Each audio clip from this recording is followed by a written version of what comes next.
The Red Daffodil. It was springtime, and all the daffodils were pushing their heads up towards the warmth of the sun. Slowly their golden petals unfolded to let their yellow trumpets dance in the breeze. One particular field of daffodils was like a blaze of gold like all the others, but right in the middle was a single splash of red, for there in the middle was a red daffodil. For the moment she opened her petals, the red daffodil knew she was different from the other flowers. They sneered at her and whispered to each other. "What a strange, poor creature," said one. "She must envy our beautiful golden color," said the other. And indeed it was true. The red daffodil wished very much that she was like the others. Instead of being proud of her red petals, she was ashamed and hung her head low. "What's wrong with me?" she thought. "Why aren't there any other red daffodils in the field?" Passers-by stopped to admire the field of beautiful daffodils. "What a wonderful sight!" they exclaimed, and the daffodils' heads swelled with pride, and they danced merrily in the breeze. Then someone spotted the red daffodil in the middle of the field. "Look at that extraordinary flower!" the man shouted. Everyone peered into the center of the field. "You're right," said someone else. "That is a red daffodil in the middle." Soon a crowd had gathered, all pointing at the red daffodil. She could feel herself blushing even redder at the attention. "How I wish my petals would close up again," she said to herself in anguish. But try as she might, her fine red trumpet stood out for all to see. Now in the crowd of people gathered at the edge of the field was a little girl. People were pushing and shoving, and she couldn't see anything at all.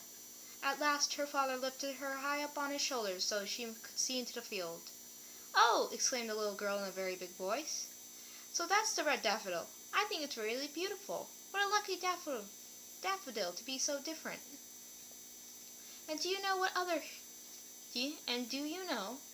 Other people heard what the little girl said, and they began to whisper to each other. "Well, I must say, I actually thought myself it was rather pretty, you know."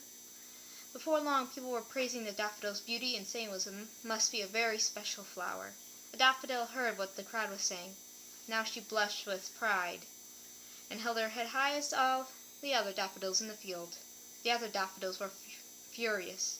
"What a foolish crowd," said one indignantly. "We are the beautiful ones." They turned their heads away from the red daffodil and ignored her. She began to feel unhappy again. By now word had spread far and wide about the amazing red daffodil, and people came from all over the land to see her. Soon the king's daughter heard about the red daffodil. "I must see this for myself," said the princess. She sent off with her servants, and eventually they came to a field where the red daffodil grew. When the princess saw her, she clapped her hands and jumped up and down with excitement. "The red daffodil is more beautiful than I ever imagined," she cried. Then she had an idea. "Please fling my pet dove," she said to her servant. The man looked rather puzzled, but he soon returned with the bird.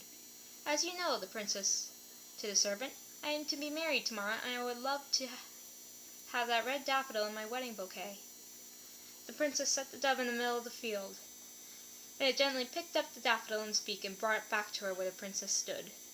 The princess carried the daffodil back to the palace. She put the daffodil in a vase of water, and there it stayed until the next day.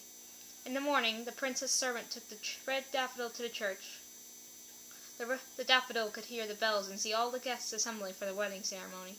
Then she saw the princess arrive in a wonderful coach pulled by 4 white horses. How lovely the princess looked in her beautiful gown, and her head crowned with deep red roses. As the servant reached the church door, the princess's lady-in-waiting stepped forward, holding a huge bouquet of flowers. Just as the flowers were handed to the princess, the servant placed the red daffodil among the other flowers in the bouquet. For a while, the red daffodil was overcome by the powerful scents of the other flowers in the bouquet. But when at last she looked around, she realized to her astonishment that all of them were red. There were red daisies, red lilies, red carnations, and red foxgloves. "Welcome," said one of the daisies. "You're one of us."